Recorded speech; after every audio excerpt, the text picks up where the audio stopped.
PCOD और natural conception हम लोग इस बारे में बात कर रहे हैं।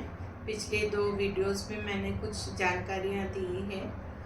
अब इसका मतलब क्या है? इसका मतलब ये है कि पीसीओडी है पर आप आराम से कंसीव हो रहे हैं, बहुत ज़्यादा ट्रीटमेंट बिना। वो पेशेंट्स बहुत ही खुशकिस्मत हैं जो एक्सरसाइज वगैरह कर रहे हैं, डाइट फॉलो कर रहे हैं और अपने आप ही प्रेग्नेंट होके डॉक्टर के पास आ रहे हैं कि यूरिन प्रेगनेंसी टेस्ट पॉजिटिव आया है। ऐसे कुछ परसेंटेज ऑफ पेशेंट्स पीसीओडी में भी होते हैं जो थोड़ा बहुत खुद से ही ट्राई करते हैं, लाइफस्टाइल को प्रॉपर कर लेते हैं और अपने आप कंसीव हो जाते हैं।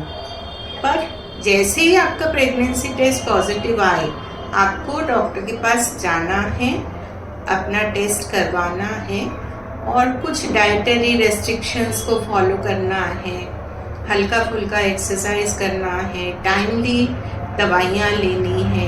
ऐसा नहीं है कि आप डायग्नोसिस के बाद भी कोई ट्रीटमेंट ना लें, क्योंकि पीसीओ पेशेंट्स में थोड़ा सा early month bleeding, threatened abortion, थोड़े से कॉम्प्लिकेशंस नॉर्मल प्रेगनेंसी से ज़्यादा हो सकते हैं। इसलिए डॉक्टर के पास जाना बहुत ज़रूरी है और ट्रीटमेंट लेना बहुत ज़रूरी है।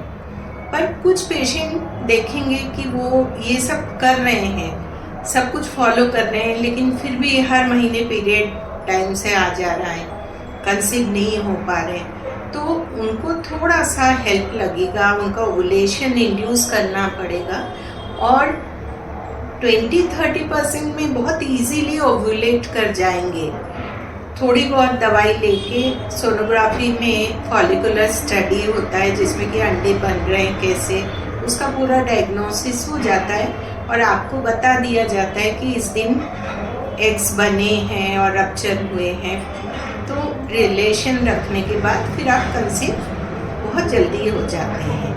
तो ये दोनों तरीका है, एक जहाँ आप अपने आप ही कंसीव हो जा रहे हैं और फिर डॉक्टर के पास जाके रेगुलर ट्रीटमेंट लेना ज़रूरी हो जाता है, और दूसरा जहाँ अगर नहीं हो पा रहे तो थोड़ा बहुत ट्रीटमेंट लेने के बाद ही आप इजीली 2-3 महीने में कंसीव हो जा रहे हैं। इसके अलावा कुछ मरीज हैं कि जहाँ ये सब करने के बाद भी ओवुलेशन ही नहीं हो रहा, बहुत दवाइयाँ लग रही है, तब हमको दूसरा जो स्टेप है या तो IUI या IVF, ये सब की मदद लेनी पड़ सकती है। Thank you.